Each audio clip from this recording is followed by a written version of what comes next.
A lot of kids my age find it difficult to sort of engross themselves in the literature that we read in English class because it's so either old or like kind of, it feels like it's out of touch with like our experiences. And I think that's also part of the reason why putting more modern literature into school curriculums is like important to kids and their experiences. My name is Kaylin and I'm a junior at Tennant. I'm in 11th grade. I'm Dana and I am in 12th grade. My name is Jacqueline and I am in 11th grade.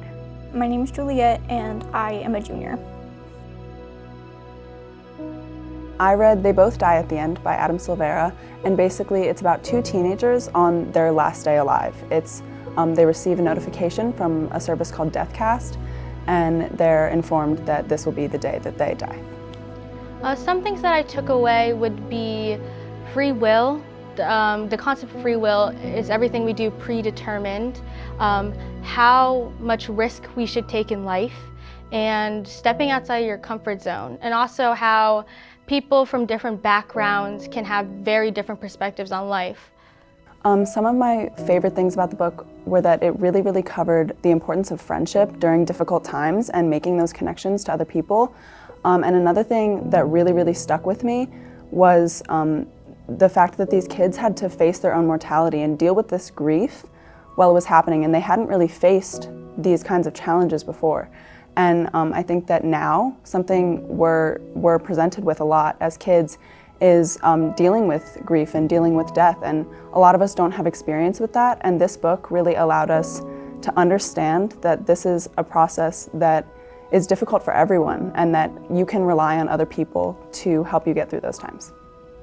Some things that I appealed to was the representation in this book. I know in high school I didn't really have that representation when reading in English classes. It was really cool to see people a part of POCs and the LGBT community and people coming from different home situations, including people from the foster care system and teen moms and people from single parent homes. I thought that was really cool.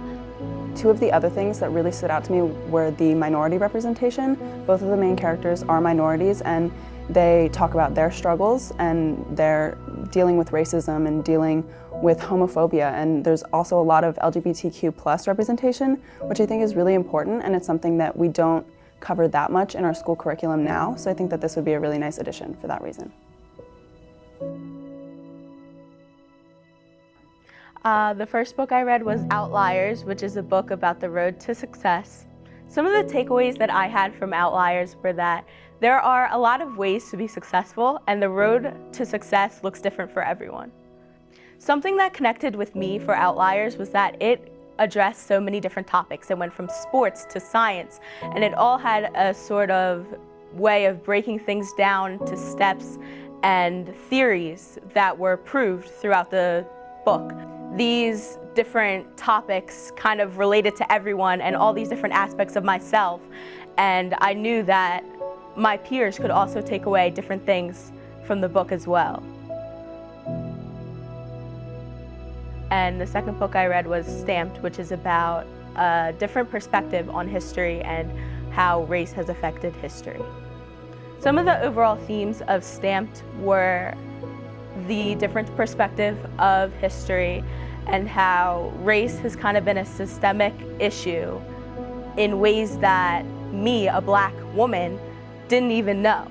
So it kind of took me out of my perspective and out of my box to see these topics of race and how Malcolm X was treated and Martin Luther King, and how race has been an issue for a really long time, and how much work we are going to have to put in to kind of solve these issues. Stamped personally connected with me because I have taken history since second grade, and I never really connected with history. I've always been an English person, but Stamped really made me connected to history because it felt like it was my history. It was history in a way that I had never seen it before, and it didn't feel like history. It felt like it was just a story, a fairy tale, but then at the end of the book they said, you know, this isn't just someone's nightmare, this is real. This is what had happened, and it changed my perspective on the history that I had already read and heard and learned for years, and it changed it all, and it kind of broke it down and restructured it in a way that is both terrifying and fascinating.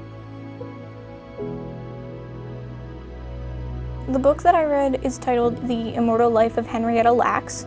I read it over the summer for AP Lang, and I thought that it was really, really good. It was really impressive. I didn't think I'd be that into it because it's a book about biology and, you know, really complicated science stuff, but I found myself getting really into it. It's essentially about a woman named Henrietta Lacks, and she had cervical cancer cells that were really abnormal. They basically were immortal. They wouldn't die.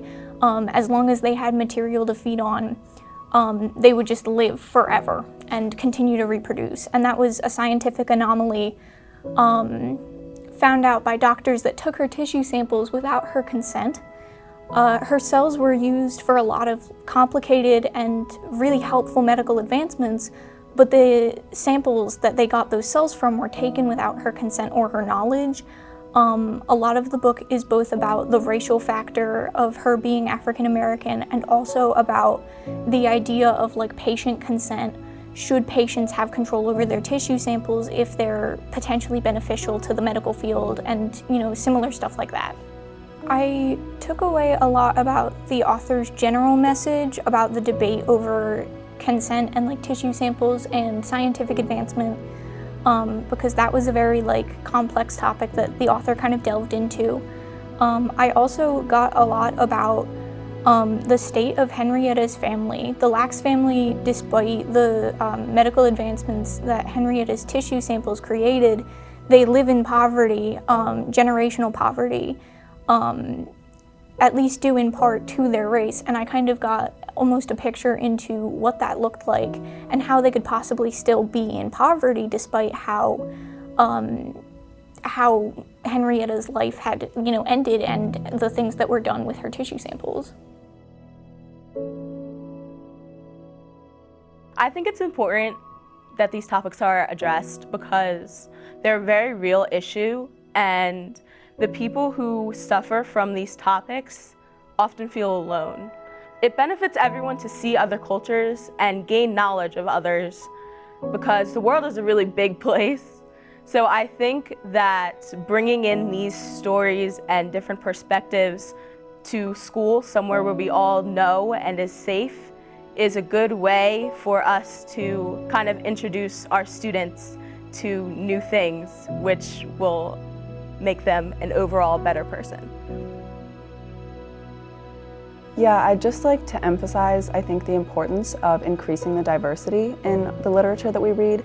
I think we read some really, really wonderful works, but it would be really, really nice to see more of the LGBTQ+ representation and more of the minority representation and more stories about hardship that children can relate to, because I feel like particularly one of the main characters in this story, he struggles a lot with feeling like every day is the same, and he struggles with leaving his house and feeling like every day is promised and there's going to be, you're going to have the rest of your life to travel or to do whatever you want to do. And I feel like this book really inspires the reader to go out and see the world and do the things they want to do, because you never know if tomorrow's promised. And I think that that will really, really speak to some kids. And the other characters also have really relatable aspects.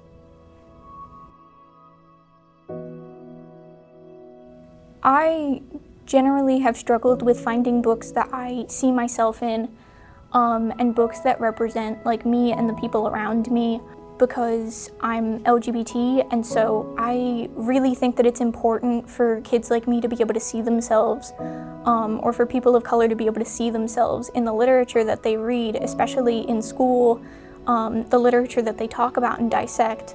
I think that it's important because it allows you to feel seen and it allows you to feel heard.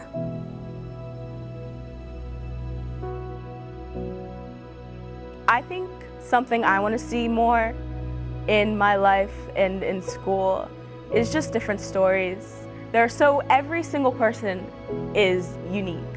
And I think the more that our curriculum can relate to each and every student we have, the more beneficial it will be and the stronger we will be as a community.